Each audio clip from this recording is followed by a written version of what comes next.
I have set down many cases in which Sherlock Holmes was summoned to investigate a crime after the fact, called to a murder scene, presented with a puzzle, and asked to work backward from consequence to cause. But the affair of Professor Julian Haverford stands apart from all of these, because in this instance, the victim himself provided us with the solution before the crime had even been committed. He told us exactly how he would die, when he would die, and who would kill him. He proved it mathematically, and we failed to save him. That failure haunts me still, and I suspect it haunted Holmes far longer than he ever admitted. Not because the deductions were flawed, they were, in the end, flawless, but because the case demonstrated a truth that Holmes found profoundly unsettling, that knowing the future and changing the future are not the same thing. It began with a letter.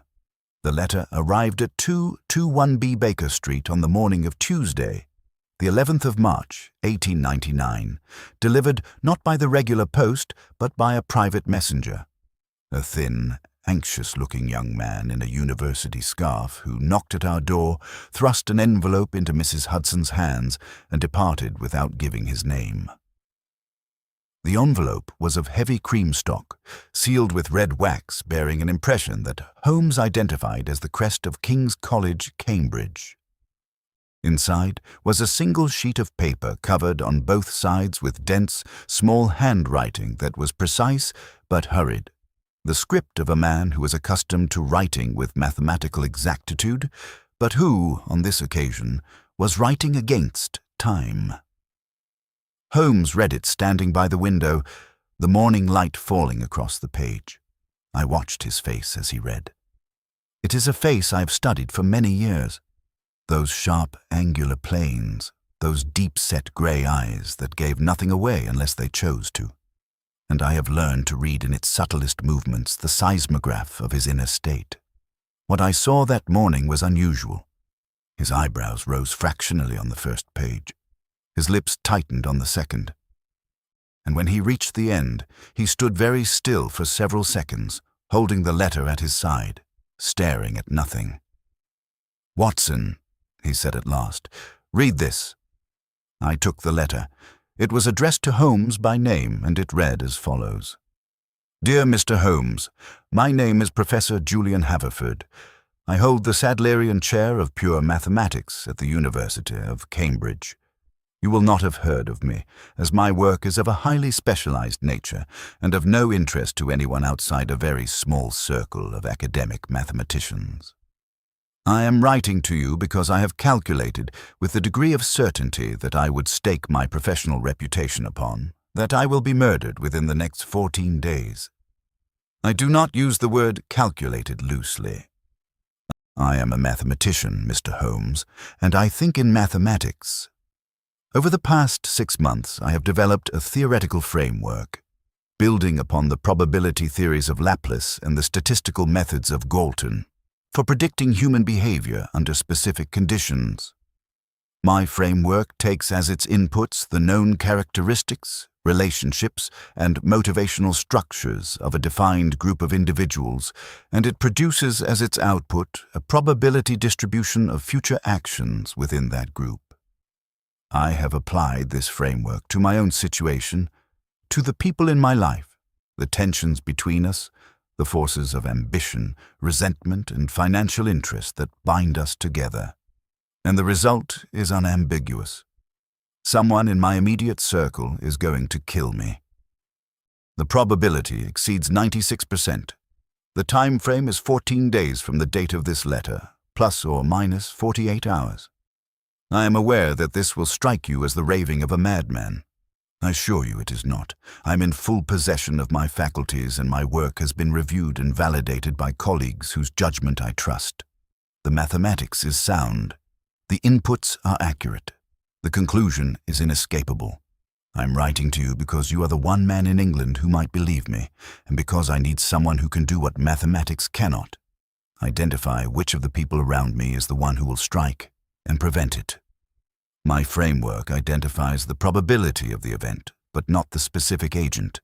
That is where your talents are required. I enclose a separate document listing the individuals in my circle, their relationships to me, and the relevant factors that my framework considers. I ask you to come to Cambridge at your earliest convenience. Time, as you will appreciate, is not on my side. Yours faithfully, Professor Julian Haverford. I set the letter down. This is extraordinary. It is either extraordinary, or it is nonsense, and the distinction matters considerably. What is your impression, Watson? The man writes lucidly. His tone is not that of a paranoiac. There is no grandiosity, no persecution complex, no appeal to dark conspiracies. He presents his case as a problem to be solved, not as a cry for help. Either he is genuinely what he claims to be, a mathematician who has applied his discipline to his own circumstances and reached a disturbing conclusion, or he is a very convincing fraud. My assessment concurs with yours, and the enclosed document? Have you examined it? I had not. A second sheet had been folded inside the letter, and I opened it now. It was a list of 6 names, each accompanied by a brief description and a series of notations in mathematical shorthand that was entirely opaque to me. The names were 1. Dr. Martin Aldridge, Fellow of King's College, colleague and former collaborator. Our professional relationship has deteriorated significantly over the past year due to a priority dispute regarding a published theorem. 2. Mrs. Cecily Haverford, my wife. Our marriage has been under strain. She stands to inherit a considerable sum upon my death, including the proceeds of a life insurance policy taken out 18 months ago at her suggestion. 3. Mr. Desmond Lacey, my wife's brother, a man of expensive habits and limited income who has borrowed heavily from me and shows no inclination or ability to repay. 4. Miss Evangeline Marsh, a graduate student under my supervision. Brilliant, but unstable. She has developed a personal attachment to me that I have discouraged, and she has reacted to my discouragement with increasing volatility. 5. Professor Rupert Crane, the head of the mathematics faculty. He has opposed my work publicly and has argued that my appointment to the Sadlerian chair was premature and undeserved. He controls the funding upon which my research depends. 6. Mr. Thomas Haverford, my younger brother. We have been estranged for several years following a dispute over our late father's estate. He blames me for what he perceives as an unequal distribution of the inheritance. I looked up from the list. 6 suspects, all with motive. All with motive as described by the victim himself, which is not quite the same thing. A man's assessment of his own relationships is colored by his own perceptions, biases, and blind spots. Haverford may be an excellent mathematician, but that does not make him an excellent judge of human character. The 2 skills are, in my experience, rarely found in combination. Will you go to Cambridge? Holmes crossed the mantelpiece and took down his pipe. The old briar, not the clay, which meant he was settling in for a serious think. He filled it from the Persian slipper, struck a match, and drew several long contemplative puffs before answering. A man writes to tell me he will be murdered within 14 days. He claims to have proved it mathematically. He provides a list of suspects and asks me to identify the killer. The proposition is, on its face, absurd. Mathematics does not predict individual human actions with 96% certainty. The variables are too numerous, the system too chaotic, the human will too unpredictable. And yet the letter is not the work of a fool. The reference to Laplace and Galton suggests genuine mathematical sophistication. The list of suspects is detailed, specific, and self-aware. He includes his own wife and brother, which a paranoiac typically would not, as paranoiacs tend to locate danger in strangers and enemies rather than in loved ones. And the request itself is modest. He does not ask me to believe him unconditionally. He asks me to come and judge for myself. He drew on his pipe and exhaled a slow stream of smoke toward the ceiling. "Yes, Watson. We will go to Cambridge. If Haverford is right, a man's life may depend on our speed, and if he is wrong, we will have lost nothing but a day and a train fare." We caught the 11 o'clock train from King's Cross and arrived in Cambridge shortly after 1. The town was wrapped in the pale, cold clarity of early March. The spires and towers of the colleges sharp against a sky of washed blue, the lawns still brown from winter, the river moving sluggishly through the backs with the weary patience of water that has been flowing past students and scholars for 700 years. King's College was, as always, magnificent. The great chapel rising above the surrounding buildings like a stone ship anchored in a sea of grass, its perpendicular Gothic windows glinting in the thin sunshine. We were directed to Haverford's rooms by a porter who examined Holmes's card with the careful neutrality of a man trained to be unimpressed by the outside world. The rooms were on the second floor of a staircase in the Gibbs building, a handsome set of chambers that combined the function of a study with the chaos of a working laboratory of ideas. Every surface was covered with paper. Not merely the desk, which was invisible beneath drifts of notes, journals, and loose pages covered with equations, but the chairs, the window-sills, the floor, and, in several places, the walls themselves where sheets of paper had been pinned or tacked in clusters that resembled, to my untrained eye, the work of a man in the grip of a magnificent obsession. Haverford himself was standing at a blackboard when we entered, writing with rapid, jabbing strokes of the chalk. He was a tall man, nearly as tall as Holmes, though of a heavier, more rounded build, with a mass of unruly dark hair that stood out from his head in all directions, as though electrified by the intensity of his thinking.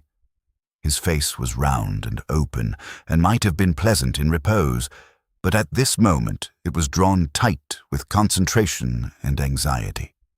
He wore a tweed suit that had clearly been slept in, and his collar was unfastened, and his tie was missing entirely.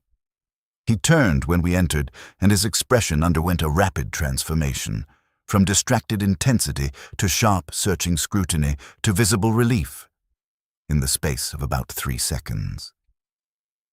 "Mr. Holmes, thank God. I was beginning to think you wouldn't come. Your letter was persuasive, Professor. This is my colleague, Dr. Watson." Haverford shook my hand with a grip that was unexpectedly strong. "Doctor, thank you for coming. Please, sit down. Somewhere. Move whatever is on the chairs." We relocated several stacks of mathematical journals and sat. Haverford remained standing, pacing before the blackboard with the restless energy of a man who has spent too many hours alone with a terrifying thought, and is desperate for someone to share the burden. "You have read my letter. You have the list." "I have both. Before we discuss them, I should like to understand your methodology. You claim to have developed a framework for predicting human behavior. Explain it to me, in terms that a layman can follow if possible." Haverford nodded rapidly. "The core principle is this. Human beings are not random. We like to think we are. We prize our free will, our spontaneity, our capacity for surprise. But in practice, the vast majority of human behavior is determined by a relatively small number of factors: personality traits, established patterns of action, environmental pressures, and incentive structures. If you know these factors with sufficient precision, you can model behavior with a degree of accuracy that is, frankly, uncomfortable." "You are describing what we in the detective profession call motive and opportunity," Holmes observed dryly. "I am describing the mathematical formalization of what you do intuitively, Mr. Holmes. You look at a crime scene, you assess the suspects, and you deduce who is most likely to have committed the act. You do this through observation and logic. I do it through equations. The difference is that my method produces a numerical probability, while yours produces a conviction. And your numerical probability, in this case, is 96%. 96.4 to be precise. The probability that I will be killed by one of the 6 individuals on that list within the time frame I specified is 96.4%. Holmes leaned back in his chair and steepled his fingers. Walk me through the inputs. What factors did you model? Haverford turned to the blackboard, which was covered with a dense thicket of symbols, Greek letters, and interconnected diagrams that meant nothing to me, but which Holmes studied with the careful attention of a man reading a text in a foreign language he partially understood. There are 4 categories of input. First, the characteristics of each individual, their personality traits, their established behavioral patterns, their psychological profiles, as I have observed them over years of close association. Second, the relationships between us, the tensions, dependencies, resentments, and obligations that bind us together. Third, the environmental pressures, financial constraints, professional rivalries, romantic entanglements, inheritance structures. And fourth, the triggering events, recent changes in circumstances that have altered the equilibrium of the system. What triggering events? Haverford's pacing slowed. 3 months ago, I made a discovery, a mathematical proof of considerable significance, the most important work of my career. I've not yet published it. When I do, it will establish my reputation permanently and ensure my position at the university for the remainder of my life. And this is relevant because several of the people on that list have reason to want the proof suppressed, altered, or attributed to someone other than me. Dr. Aldridge believes the foundational work upon which the proof is built is rightfully his. He claims I appropriated his ideas. Professor Crane believes the proof contradicts his own published work and will humiliate him professionally. And my wife has made it clear that she would prefer I abandon pure mathematics in favor of more lucrative pursuits, and the publication of this proof would commit me irrevocably to the academic life she despises. You are saying that your discovery has made you a target. I am saying that my discovery has increased the probability of violent action against me from approximately 12%, which was the baseline before the proof, to 96.4%. The proof is the catalyst. Without it, the system was in an uneasy but sustainable equilibrium. With it, the equilibrium has been shattered. Holmes sat in silence for a long moment, his grey eyes moving between the blackboard and the man who had filled it. I could see the familiar process at work, the sifting, the weighing, the gradual construction of a mental architecture into which the new information could be fitted and tested. Professor Haverford, he said at last, I'm going to ask you a question that may seem impertinent, but which I consider essential. Have you considered the possibility that your framework is wrong? Of course I have. I have tested it extensively against historical data and against controlled scenarios. The error rate is less than 4%. That is not what I asked. I asked whether you have considered the possibility that it is wrong in this specific instance. A model that is 96% accurate will, by definition, fail 4 times in 100. You might be one of those 4. I might. But would you bet your life on a 4% chance? No, Holmes said. I would not. Very well, Professor. I will investigate. I should like to meet each of the 6 individuals on your list, and I should like to review your mathematical work in detail. In the meantime, I have a practical recommendation. Yes? Lock your door at night. What followed was one of the most concentrated periods of investigation I can recall. Holmes threw himself into the case with an intensity that was fueled, I think, not merely by intellectual curiosity, but by the ticking clock that Haverford's prediction had set in motion. 14 days. We had arrived on the 11th of March. If Haverford was right, the murder would occur on or round the 25th. Every day that passed without a resolution was a day closer to a death that had been foretold with mathematical precision. Holmes conducted his interviews over the course of 2 days, and I accompanied him to each one. What follows is a summary of what we learned. Dr. Martin Aldridge received us in his own rooms at King's, a set of chambers considerably more orderly than Haverford's, furnished with the austere good taste of a man who valued precision in all things. He was a lean, sharp-featured man of about 40, with wire-rimmed spectacles and the clipped, sardonic manner of an academic who had been disappointed by life and had decided to be amused by it instead. "Julian thinks I want to kill him," he laughed, a short, barking sound without warmth. How melodramatic. Julian has always had a flair for the theatrical, despite his pretensions to pure reason.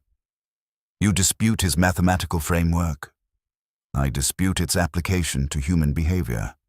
Mathematics describes the behavior of systems that obey fixed laws.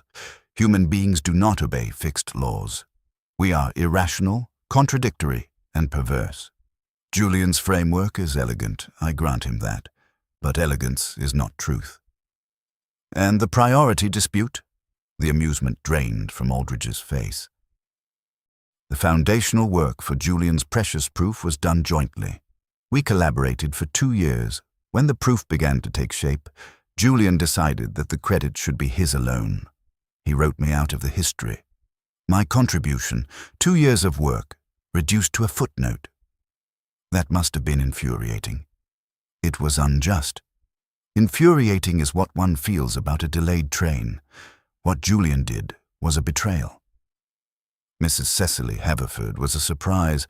I'd expected, based on Haverford's description, a cold or mercenary woman, the kind who marries a scholar and resents the bargain. What I found was something more complicated. She was a handsome woman of 30, fair-haired and direct, with a manner that was neither warm nor cold, but something closer to exhausted. We met her at the Haverford house, a modest but pleasant residence on Trumpington Street. She showed us into a sitting room that was, like Haverford's college rooms, overwhelmed with paper. The difference was that here the paper was mixed with the ordinary detritus of domestic life. A child's toy beneath a stack of journals, a vase of wilting flowers beside a blackboard covered with equations. My husband lives inside his head, Mr. Holmes. He always has. When I married him, I thought the mathematics was a phase, something he would grow out of, or at least learn to balance with the rest of life. I was wrong. The mathematics is not what Julian does. It is what Julian is. Everything else, our marriage, our home, our daily existence, is a distraction from the work. He mentioned a life insurance policy. He would. Julian sees patterns in everything, and when the patterns suit his narrative, he treats them as proof. Yes, I suggested we take out insurance. That is what responsible people do when they have dependents. It is not evidence of murderous intent. And the strain in your marriage? She looked at me, at Watson, the doctor, the married man, as though I might understand what she was about to say in a way that Holmes, the bachelor, might not. The strain in our marriage is the strain that exists in every marriage between a person and an idea. Julian is married to mathematics. I am his second wife, and I am tired of competing with an abstraction. Mr. Desmond Lacey, Mrs. Haverford's brother, was a different proposition entirely. He was a man of about 28, handsome in a dissolute way, with the soft hands and expensive clothes of someone who had never done a day's honest work in his life. He met us at a pub in the town centre, the Eagle, a venerable establishment that smelled of beer and boiled beef, and he was already on his second pint when we arrived. Old Julian thinks I'm going to kill him for money. That's rich, coming from a man who wouldn't notice if a bomb went off in his study, so long as it didn't disturb his equations. He drank deeply and wiped his mouth.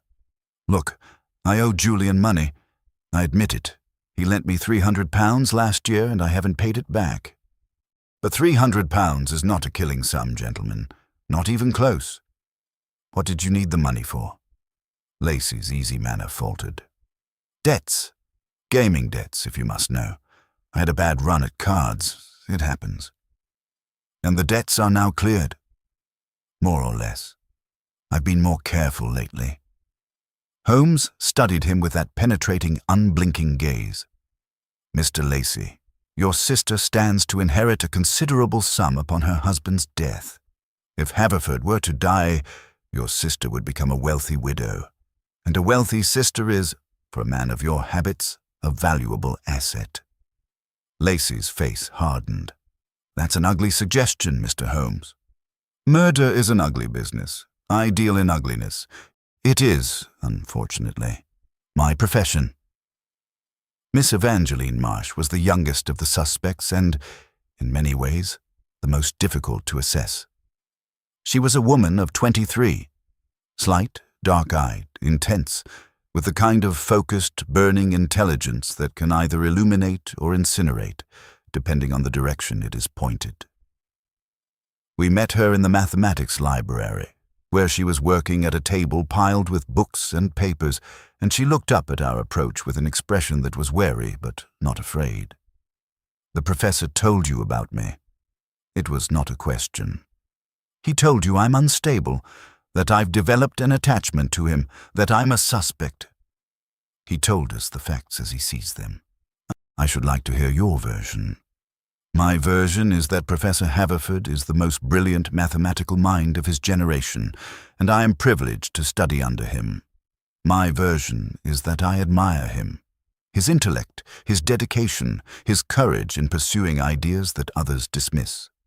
If admiration is an attachment, then yes, I am attached.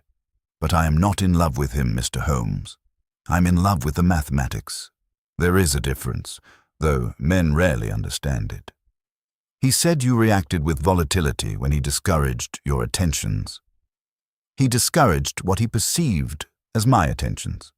I wrote him a letter expressing my admiration for his work and my desire to collaborate more closely. He interpreted it as a romantic advance and responded with a coldness that was humiliating and unnecessary. I was angry. Yes. Volatile. That is his characterization, not mine. And if his proof is published, the one he's about to release, how does that affect you? Her dark eyes flickered. It affects me significantly. I've done substantial work on the same problem, approaching it from a different angle. If his proof is published first, my work becomes redundant. 3 years of research, rendered meaningless by a man who happens to be 6 months ahead of me. Professor Rupert Crane was the most senior of the suspects and, on the surface, the least likely. He was a large, florid man of 60, with a booming voice and the expansive manner of someone who had spent decades holding forth in lecture halls and had come to regard all human interaction as a form of pedagogy.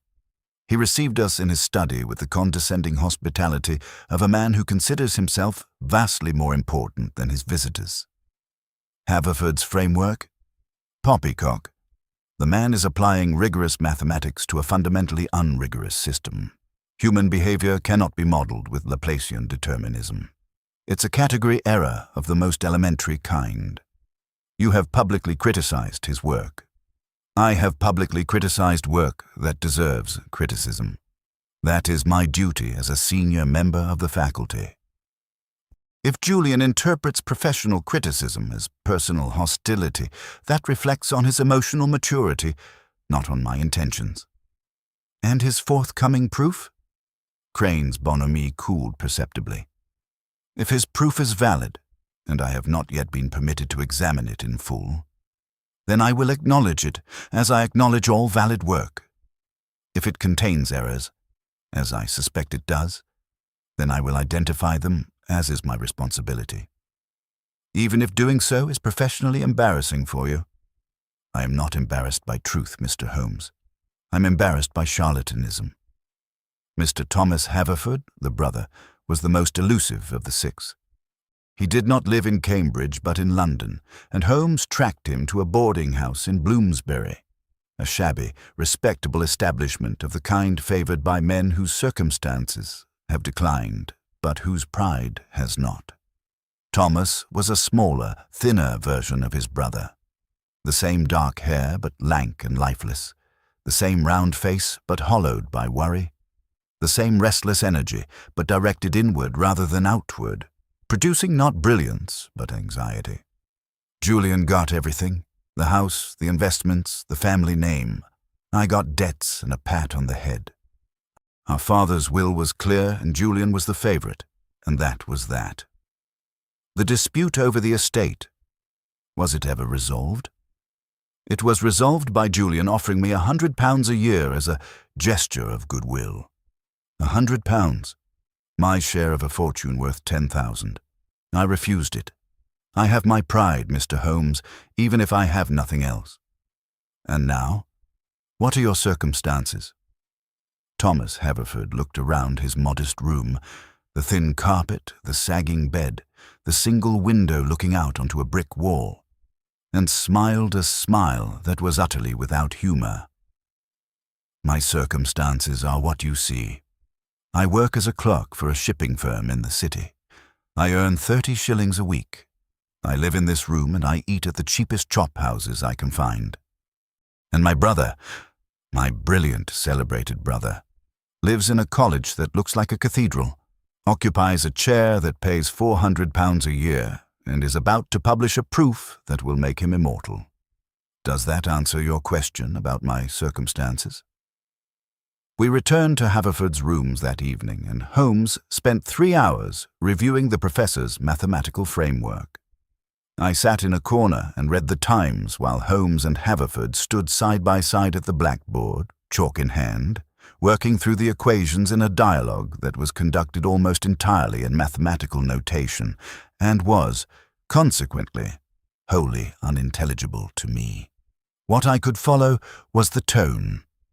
Holmes's questions were sharp, probing, skeptical, the interrogation of a mind that distrusted claims of certainty on principle.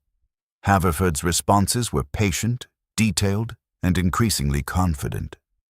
The defense of a man who had tested his own work rigorously and knew its strengths. The exchange had the quality of a chess match between two formidable players, each testing the other's defenses, each looking for a weakness that might not exist. At the end of 3 hours, Holmes set down his chalk and stepped back from the blackboard. His face was unreadable. "Well?" Haverford asked. "Is the mathematics sound?" "The mathematics is sound," Holmes said. "The model is internally consistent, the probability calculations are correctly derived, and the inputs, insofar as I can verify them, appear to be accurate. If your characterizations of the 6 individuals are correct, then your conclusion follows with the certainty you claim. You believe me. I believe your mathematics.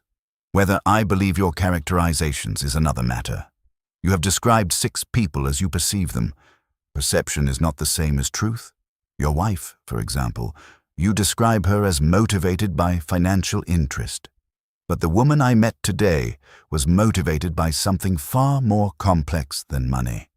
She was motivated by loneliness, by disappointment, by the slow erosion of a marriage to a man who is married to his work.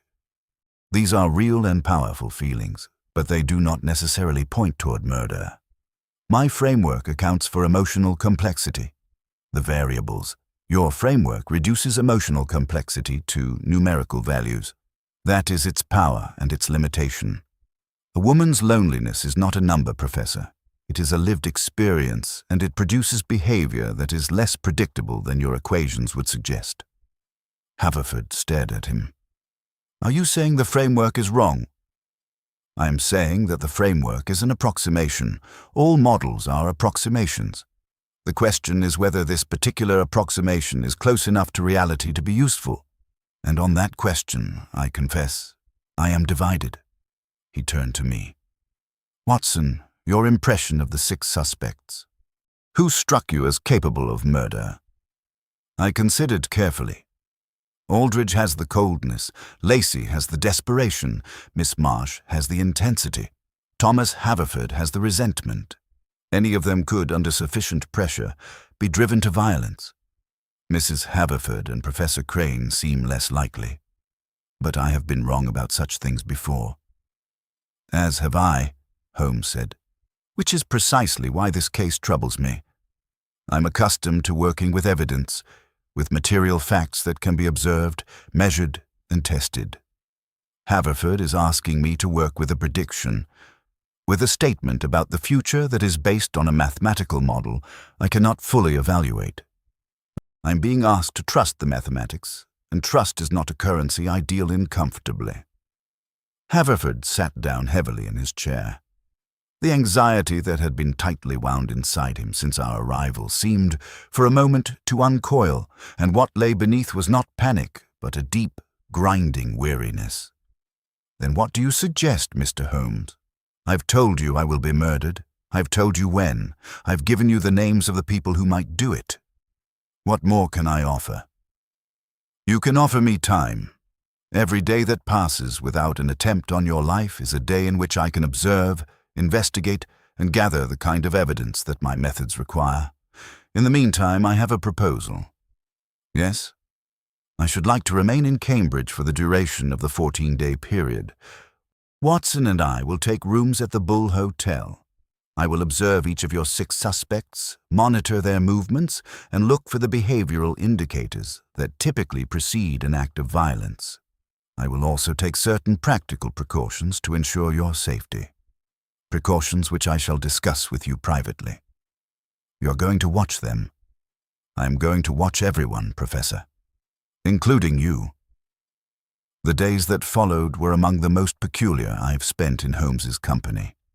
We established ourselves at the Bull Hotel, a comfortable, unpretentious establishment on Trumpington Street, conveniently close to both the college and the Haverford residence, and Holmes began a systematic surveillance of the 6 suspects that was remarkable in its thoroughness.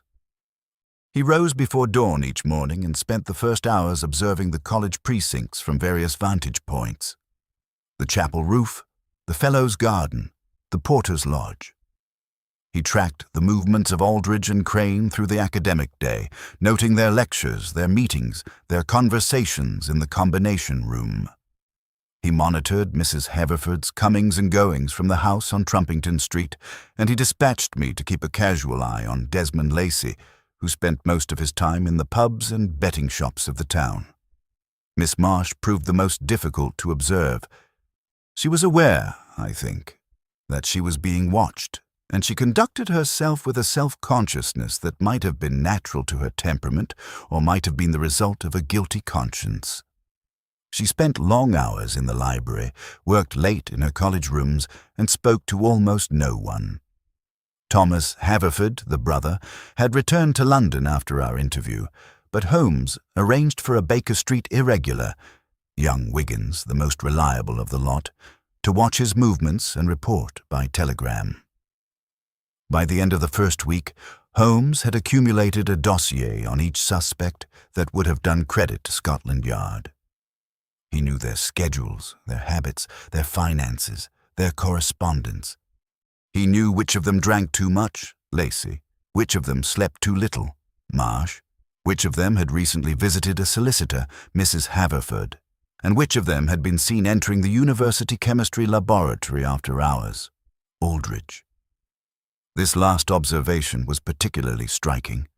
On the evening of the 17th, 6 days into our vigil, Holmes followed Aldridge to the chemistry building and waited outside for 40 minutes until the mathematician emerged, carrying a small package wrapped in brown paper. "What was he doing in there?" I asked, when Holmes reported this to me at the hotel. "He was visiting Dr. Fenwick, the lecturer in organic chemistry. Fenwick is a specialist in toxic alkaloids. I shall need to speak with him tomorrow." "You think Aldridge is preparing a poison?" "I think Aldridge was in a chemistry laboratory in the evening, speaking with a toxicologist, and left with a package he took some care to conceal. These facts are suggestive, but not conclusive. There are innocent explanations. Aldridge might be pursuing a personal interest in chemistry, or Fenwick might be a friend he was visiting socially. But in the context of Haverford's prediction, I find it noteworthy. The following day, Holmes spoke with Dr. Fenwick, a cheerful, unsuspecting man who saw no reason not to discuss his recent visitor. "Aldridge?" "Yes, he came to see me about alkaloid extraction. He said he was researching the historical use of poisons in academic rivalries for a paper he was writing. Seemed like a perfectly legitimate enquiry. I showed him the basic techniques and lent him a reference book. Did he take anything from the laboratory? A small sample of aconitine. For demonstration purposes, he said. I measured it out myself, a very small quantity. Not enough to do any harm. Holmes's expression when he related this conversation to me was grim. Aconitine, Watson. One of the most lethal poisons known to science. A fraction of a grain is fatal. And Aldridge has obtained a sample from a man who believes he is writing a historical paper. Then we must act. We must warn Haverford. We must go to the police. And tell them what? That a mathematician has obtained a small quantity of a chemical substance from a university laboratory for what appears to be a legitimate academic purpose? The police will laugh at us, Watson. We have no evidence of intent. We have suspicion, circumstance, and a mathematical prediction that no court in England would accept as evidence. Then what do? We continue to watch, and we redouble our precautions. The precautions Holmes had arranged were considerable. Haverford's rooms were fitted with a new lock, a Chubb 7-lever that Holmes himself had selected and installed. The windows were secured. Food and drink were prepared only by Mrs. Hudson's Cambridge equivalent, a reliable college servant named Bates, who had been in the service of King's for 30 years, and who Holmes vetted personally. And I had been assigned the task of examining Haverford at regular intervals for any signs of poisoning, a duty I performed with a thoroughness that bordered on the obsessive. Yet despite all of this, I could feel the net tightening. There was something in the air, an atmospheric pressure, a gathering intensity, that had nothing to do with the weather and everything to do with the approaching deadline. The 25th of March was 9 days away, then 8, then 7. And the 6 suspects continued their orbits around the doomed professor like planets circling a sun that was about to go dark. On the 21st of March, 4 days before the predicted murder, Haverford sent word that he wished to see us urgently. We found him in his rooms, standing before the blackboard, which had been wiped clean and was now covered with a single, vast equation that sprawled across the entire surface like a mathematical mural. "I've found something," he said. His voice was strange, excited and frightened in equal measure. Something within the framework. A refinement. I've been running the calculations again with updated inputs, incorporating the behavioral data you've been gathering, Mr. Holmes, and the model has narrowed. Narrowed how? I can now identify the killer. Holmes went very still. You can identify the specific individual? With a probability of 89.7%, the updated model points to a single suspect whose combination of motive, opportunity, and behavioral indicators exceeds all others by a significant margin. Who? Haverford turned from the blackboard and looked at Holmes with an expression that contained fear, sadness, and a strange, defeated resignation. My wife. The model says it is Cecily. The silence that followed was oppressive. I looked at Holmes, whose face had become a mask, that perfectly controlled blankness that he deployed when he did not wish his thoughts to be visible. The updated inputs, Holmes said carefully. What changed? Mrs. Haverford visited a solicitor last week. You reported this to me. The solicitor she visited specializes in estate law and life insurance claims. I incorporated this data into the model, along with the financial analysis I've conducted of our household accounts. There have been unexplained withdrawals over the past 3 months. Small amounts, individually insignificant, but cumulatively substantial. She has been moving money. Moving money is not the same as planning murder. No. But when combined with the insurance policy, the solicitor visit, the deteriorating marriage, and her brother's gambling debts, which I believe she has been secretly covering from our joint accounts, the model produces a clear result. Holmes walked to the blackboard and studied the equation in silence. Then he turned back to Haverford. Professor, I must tell you something. My own investigation has identified a different primary suspect. Haverford blinked. Who? Dr. Aldridge. He obtained a sample of aconitine from the university chemistry laboratory 6 days ago under a false pretext. He has motive, the priority dispute, and he now has means. But the model is a model, Professor. It processes the data it is given. If I had told you about the aconitine earlier, which I deliberately withheld as I wished to observe events without contaminating your analysis, your model might have produced a different result. The model is only as good as its inputs, and its inputs are always incomplete. Haverford stared at him. You withheld information from me. I did, because I wanted to see where your mathematics would lead without the benefit of my observations, and I wanted to compare that destination with the one my own methods had reached. The two methods have produced two different suspects. One of us is wrong. Possibly both of us. Or possibly, Haverford said slowly, they are working together. This thought had clearly not occurred to Holmes, and I saw it register on his face, a rare moment of genuine surprise. Together. Cecily and Aldridge.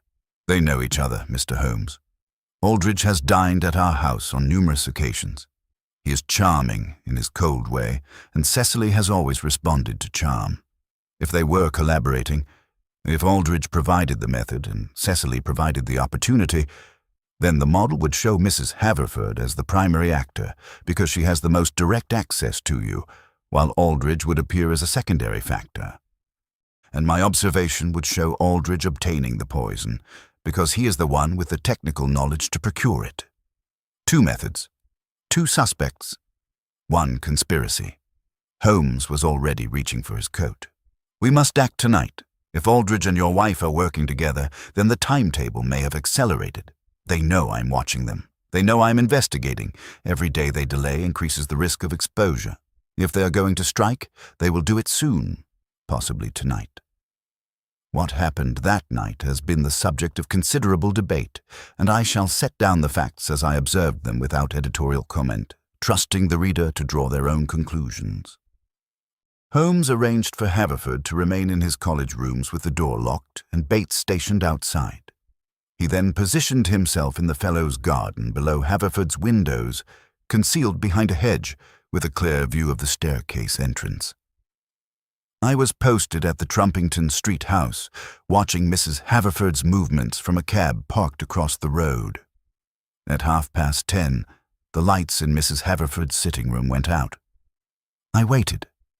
At 11, a figure emerged from the house. A woman in a dark coat with a hood drawn up against the cold March drizzle. She walked briskly along Trumpington Street toward the college. I followed on foot, keeping a careful distance.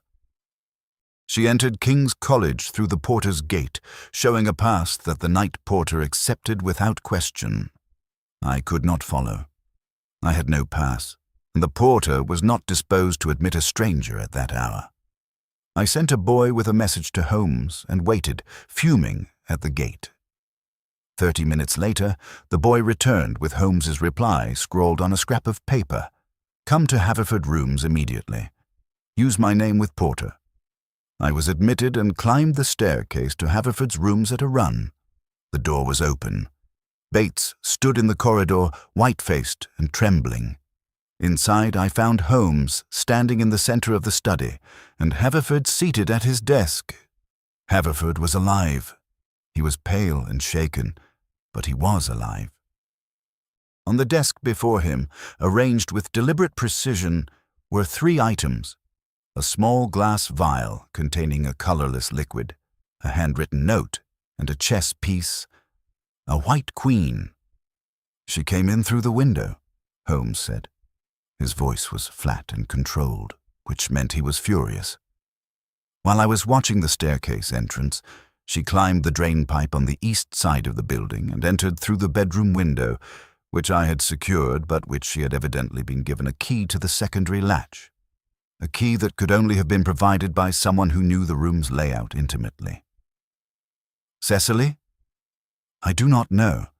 The figure was hooded and moved quickly. By the time I reached the room, it was empty. The vial and the note were on the desk. Haverford was sitting in his chair, unharmed but in a state of considerable shock. He didn't see who it was. He was asleep. He woke to find the items on his desk and the window open. I examined the vial. The liquid inside was colorless and odorless, but I knew from Holmes's description of Aldridge's acquisition what it almost certainly was. Aconitine.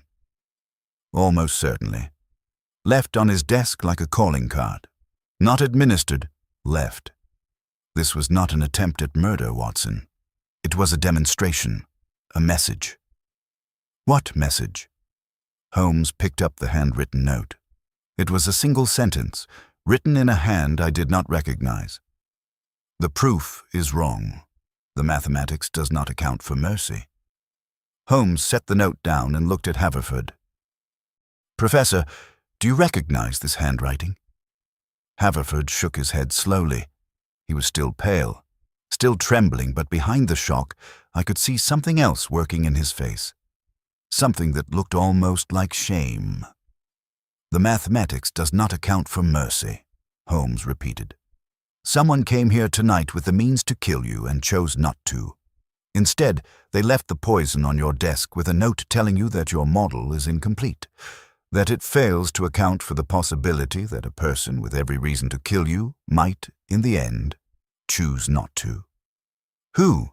Haverford whispered. That is what we must determine. And we must determine it quickly, because the person who showed mercy tonight may not show it again, or another of your 6 suspects, acting independently, may not share their restraint. The chess piece was the key. Holmes recognized it immediately. It was not a standard piece from a commercially available set, but a hand-carved ivory queen of distinctive design, with a crown that bore a small, unusual detail, a mathematical symbol etched into the ivory. The symbol was an integral sign, the elongated S that represents integration in calculus. This piece belongs to Aldridge, Holmes said. I noticed a chess set in his rooms. An unusual set, hand-carved, with mathematical symbols on the pieces. This queen is from that set. Then Aldridge left the vial. Aldridge left the vial, or someone who had access to Aldridge's rooms took the piece and left it to implicate him. In either case, the chess piece is a communication. It tells us something about the person who placed it. The queen is the most powerful piece on the board. It can move in any direction, attack from any angle, and it is being sacrificed. Left behind deliberately. A queen's sacrifice in chess is the most dramatic move available. It says, I am giving up my strongest weapon. I am choosing not to win. Mercy, I said. Mercy, or theater, or misdirection. The difficulty, Watson, is that I cannot distinguish between them with the evidence at hand. The following morning, Holmes went directly to Aldridge's rooms. The mathematician was there, working at his desk, and he received Holmes with the same sardonic coolness he had displayed at their first meeting. Dr. Aldridge, I believe this belongs to you. Holmes placed the ivory queen on the desk. Aldridge looked at it. Something moved behind his eyes. Surprise, perhaps, or recognition.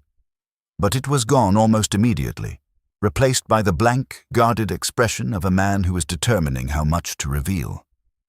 Where did you find it?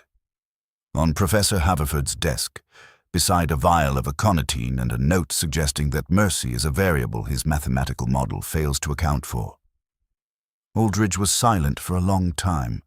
He picked up the queen and turned it in his fingers, the ivory catching the pale morning light. I went to his rooms last night, he said at last. I had the aconitine. You know that already. You spoke with Fenwick. I obtained it 2 weeks ago. I told myself it was for research.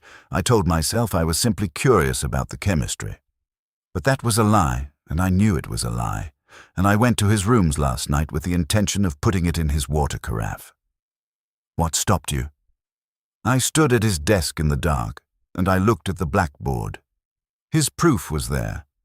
The real proof, the one he's been working on for months, and I read it. I read it from beginning to end, standing there in the dark with a vial of poison in my pocket, and it was... He stopped. His jaw worked. It was beautiful, Mr. Holmes. It was the most beautiful piece of mathematics I have ever seen. And half of it was mine. The foundational work, the ideas I said he stole. They were there, woven into the fabric of the proof, and they had been transformed. Elevated. He had taken what we built together and made it into something neither of us could have achieved alone. And you couldn't destroy that. I couldn't destroy that. Not the proof. Not the man who created it. So I left the aconitine on his desk, as a confession, I suppose, or a warning. And I left the Queen because I wanted him to know that I had been there and that I had chosen not to act.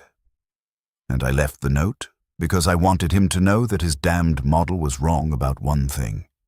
It cannot predict mercy. It cannot predict the moment when a man stands in the dark with a weapon in his hand and decides, against every calculation, to put it down. Holmes regarded him for a long moment. Dr. Aldrich, you obtained a lethal poison with the intention of committing murder. That you changed your mind does not erase the intent. I am obligated to report this to the police. I know. However, Holmes paused. The fact that you confessed voluntarily, that you left evidence of your presence, and that you chose not to act. These are significant mitigating factors. I will speak with Haverford before I speak with the police. There may be a resolution that does not require criminal proceedings. Aldrich looked at him with an expression that was stripped of all sardonic pretense. Raw, exhausted, and deeply human. Tell Julian the proof is magnificent. Tell him I'm sorry about the priority dispute, and tell him his mathematics is wrong, not because the equations are flawed, but because the model is missing a variable, the most important variable of all, which is the capacity of a human being to be better than their worst impulse. Holmes and I returned to Haverford's rooms and told him everything. The professor listened with the particular intensity of a man hearing his own theory both validated and demolished at the same time. His framework had correctly identified the threat. It had correctly predicted the time frame. It had correctly identified the most likely assailant. And it had been wrong, catastrophically wrong, about the outcome. 96.4%, Haverford murmured, staring at his blackboard. My model said there was a 96.4% probability that I would be murdered, and the model was right about everything except the thing that mattered most. The model was right about the probability of intent, Holmes said. It was wrong about the probability of action. Intent is not the same as action, Professor. Your framework models the forces that push a person toward violence, motive, opportunity, psychological predisposition.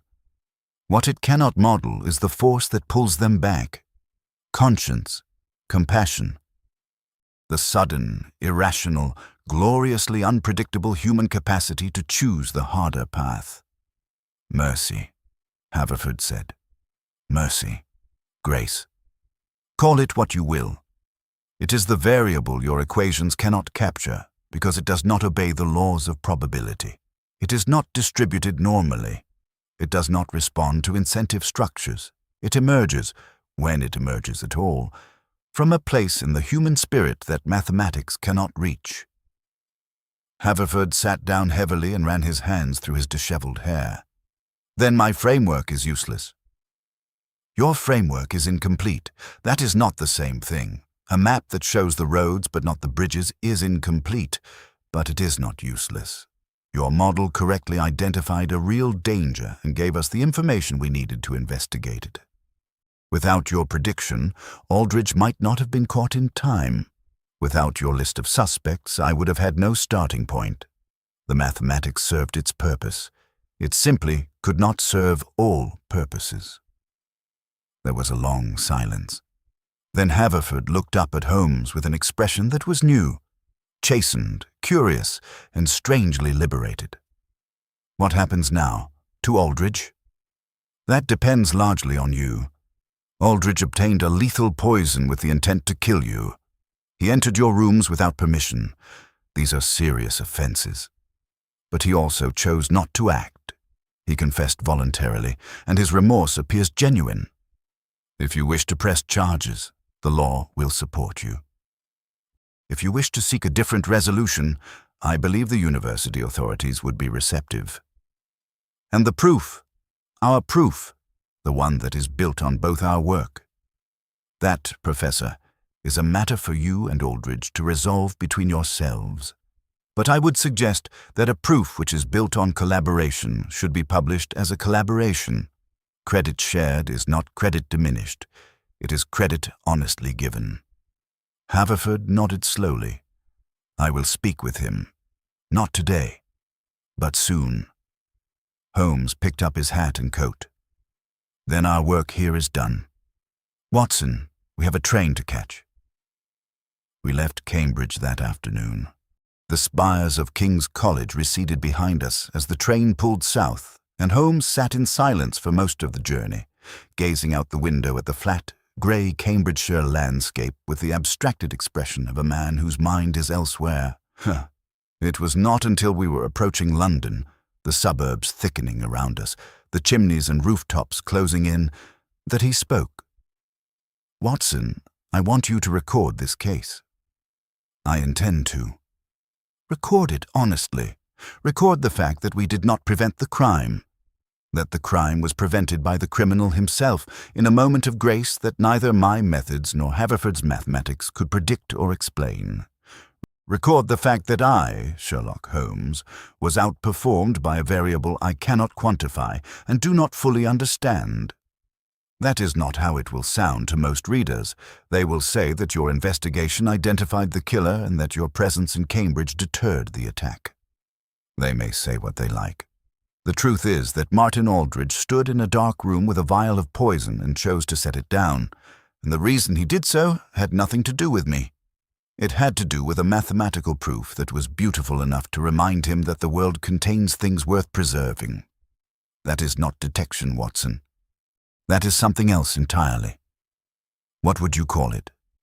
Holmes considered this for a moment, watching the London skyline materialize through the carriage window. St. Paul's Dome, the river, the endless, teeming, unpredictable city that had been his laboratory for 20 years. I would call it hope, he said, and I would call it the one thing that makes my profession both possible and necessary. The fact that human beings are capable of surprising us, for better and for worse. Always and without exception. That capacity for surprise is what makes crime possible, and it is what makes redemption possible, and no equation, however elegant, will ever capture it completely. The train pulled into King's Cross. We gathered our bags and stepped onto the platform, into the noise and smoke and rushing humanity of the station. Baker Street? I asked. Baker Street, Holmes confirmed.